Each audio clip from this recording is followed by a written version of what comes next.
If there's one thing that Call of Duty is better known for than foul-mouthed teenagers making unfounded sexual allegations against your mother, it's zombie mode. But this time around, it won't be the undead legions of Hitler's army you'll be putting back in the ground. Instead, it's an experiment gone horribly wrong by the sinister Atlas Corporation, which is fortunate because the only thing I hate more than a racist bigot zombie is a corporate shill zombie. If you want to survive the zombie apocalypse, here's what you'll need to know. Now your first thought is probably, this is going to be a cinch with an exosuit strapped to my body, right? Well, kind of. First of all, you've got to shoot and buy your way to the Exo room to even get an exosuit in the first place. And once you have it, there are enemies who can disable your Exo abilities, identifiable by their electric glow. Kill these bastards on sight. Barring these specific baddies, however, the Exo dash and jump are going to save your life an infinite number of times. In fact, one of the only strategies I've devised to prevent being overrun in a bad scenario is to book it outside, circle strafe to kite the zombies into a group, and unload as many shotgun shells and contact grenades as I can while jumping around and jetpacking my way to safety. And whatever you do not get cornered.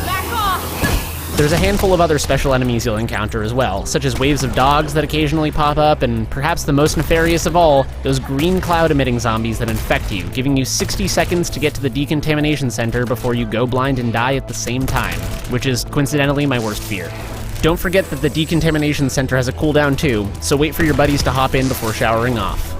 You'll begin each game outside on the opposite end of the map from your beloved exosuit, so spend the first few rounds banking points before you even open any doors. Grab the semi-auto rifle and possibly the bulldog shotgun as soon as you can afford both, and try to maximize your points with headshots and knife kills while the hordes are still manageably sized. This combo of a powerful close-ranged weapon and a more automatic, accurate boomstick should be a constant in your arsenal. Once you've taken down the first few rounds, start making your way toward the Exo room. There are huge red signs with arrows to guide you, so no matter which route you take, you'll probably end up there eventually. Remember that every upgrade station and unlockable, including the exosuit's housing, requires you to hit the switch on a power breaker in the same area, so don't rush in there trying to pull off a smash and grab. Take your time and plot your approach, or try to grab an exosuit between rounds. It's also worth noting that if you die and your teammates complete the round, you're going to respawn with no exosuit and no weapons, so try to plot your approach to regaining an exosuit quickly.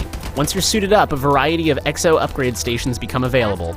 You'll want to take a good hard look at the map on the loading screen before you even begin to learn their locations, but give it a few good rounds and you'll become familiar soon enough. All of the exo upgrades have their place, but exo reload is probably going to be the most useful of the bunch for you. You're going to be pissing through clips, magazines, and shells like you're getting paid to do so cut down on time between rounds with this perk to ensure your survival. Seriously, if anyone can make it past round 20 without this perk, send me a screenshot because you might be superhuman. The other Exo abilities are all useful in their own right. Exo Medic speeds up your revival of friends, or if you're playing solo, it gives you 1 self-revive per purchase. Exo Soldier is a duplicate of the Gung Ho perk and will allow you to use your weapon while sprinting. Exo Health increases your health. Yeah, they pay me to figure this shit out. And finally, Exo Slam unlocks your aerial assault ability. Some of the more minor things to note, don't forget to grab the 1 to 200 credit bonus from the green terminals scattered throughout the level as you go. And don't forget about the trash chute in the Exo room.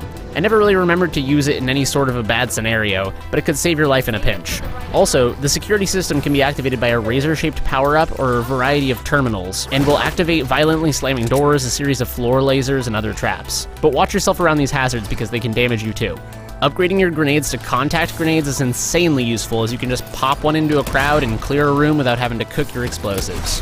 Orbital drops are also essential, as you'll occasionally be gifted a turret, a drone, or a camo power-up from the sky. But these are self-explanatory.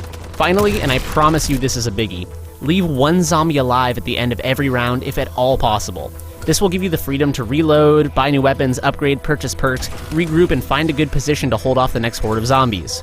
If you finish the round and then head off to handle these tasks as the next horde comes in, you're going to find yourself in a hairy situation in short order. That's the gist of Exo Zombie mode, but there's still weapon upgrades and the mystery box's successor, the 3D printer, to cover. So stay tuned to GameSpot for all your undead updates on Call of Duty. Now excuse me while I shower all this blood and pus off. Oh yeah, that's good decontamination.